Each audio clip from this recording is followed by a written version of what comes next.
over solving equations in a little bit more of an efficient manner. That we want to get our variables on one side and our constants, which is what we call numbers, on the other. So we're going to call this solving equations. How do you spell solve? Oh, it is. Who knew? Solving equations.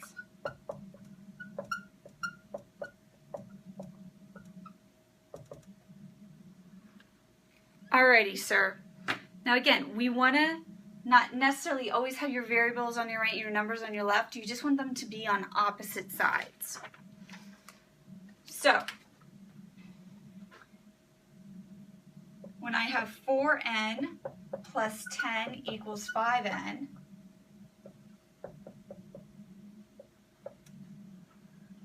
I'm going to subtract the 4n because I want a constant over here and my n on this side. And we never put our answer in the terms of the number first, we always put the variable first.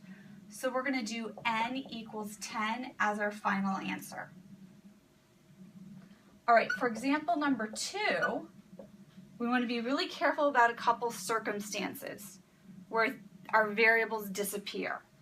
So what happens when we have 2b equaling 6 plus 2b? Well, remember, we always want to combine our variables first. So I'm going to subtract 2b from both sides. Those cancel, and I'm left with 0 equals 6, because any number minus itself is 0. Is this a true statement? Does 0 equal 6? No. You can't leave it like this because I need to know what my solution is. So your solution is the fact that there's no solution. And you have to write this out. You can't leave it like that. That's not acceptable. Okay? All right, and then for example number 3, what do you think is going to happen when we have our variables cancel out and we get a true statement? So for example number 3, 7 plus b equals b plus 7. Now remember, you want to cancel your variables first. So I'm going to do minus b, they cancel, and I get 7 to equal 7. Now that's a true statement. 7 will always equal 7. So what's your solution? Your solution is all real numbers. That means x can be anything, and this equation will always work. So when your variables cancel, if you have a true statement, all real numbers. If you have a false statement, no solution. And if your variables don't cancel, you can always solve. So that's kind of nice. All right, after we did this, we went over one more topic, and that was distribution.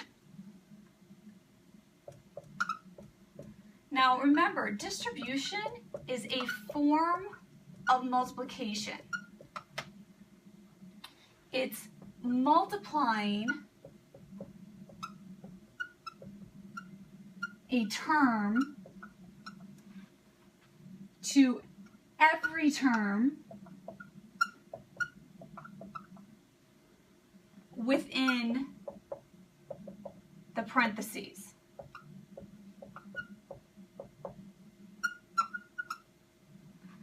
So when we have PEMDAS, this is what distribution is. It's multiplication. Okay, distribution is multiplication, it's just a form of it. So for example, I have 3 times my parentheses, 2x minus 5y plus 4. Now, the parentheses means that I need to simplify within, but I can't because these aren't like terms. And I don't have any exponents, so now I have to multiply, which is distribution. So I'm going to multiply each term by 3. So I get 3 times 2x, which is 6x. And now be careful of your signs. I have 3 times negative 5y. And a positive times a negative is always a negative. So we have negative 15y. And then 3 times positive 4 is plus 12. Can I simplify this anymore? No, because I don't have like terms. The variables are different, and I don't have any other numbers to add it to. So that's distribution. Now there are a couple ones that are a little mean. Now remember, here's our example number 2, that when we distribute a negative, it can really mess up our signs. So you want to be mindful that really this is a negative 2 going to a negative 4. So I'm going to distribute that negative 2 to both. So negative 2 times x is negative 2x. And negative 2 times negative 4, well, a negative times a negative is a positive. So now you get a positive 8. Does that make sense? Because then here's what happens. What if I just have this lonely little negative in front of my parentheses? I can't simplify them. I don't have an exponent, so I have to multiply. And what's really here is an indivisible 1. So we're going to put a 1 here. And that means I need to distribute that negative 1 to every term. So that's negative x minus 3. Correct?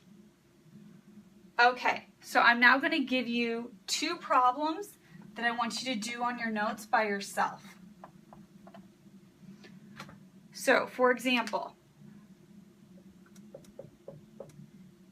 number 3, I want you to do 5 minus 4 times x plus 3. And be mindful that you are distributing a negative 4 to both. And then for example number 4, go ahead and do x plus 2 minus x plus 3. And again, whenever you see a negative outside of parentheses, go ahead and put an indivisible 1. So I'm going to distribute a negative 1 here and a negative 1 here. Okay, hit pause, try to see if you can do these problems on your own, and then come on back. And then hopefully now you've come on back. So, right now, this 5 is just going to come down. But when I distribute the negative 4, I get negative 4x. Negative 4 times positive 3 is negative 12. I always want to list my variables first. So I want to bring him down, and I get negative 4x. And then what's 5 and negative 12? Because that sign goes with that negative 12.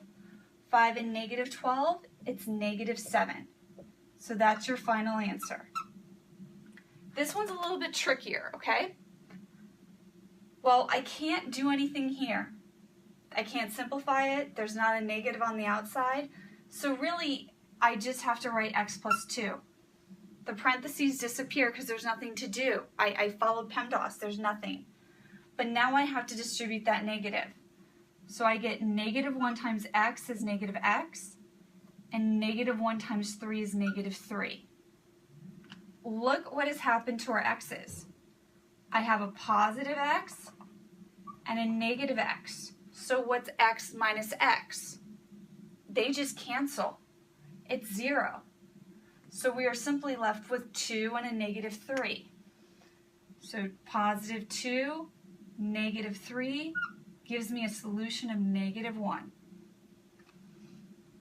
And my dear, that is it for the review for week 2.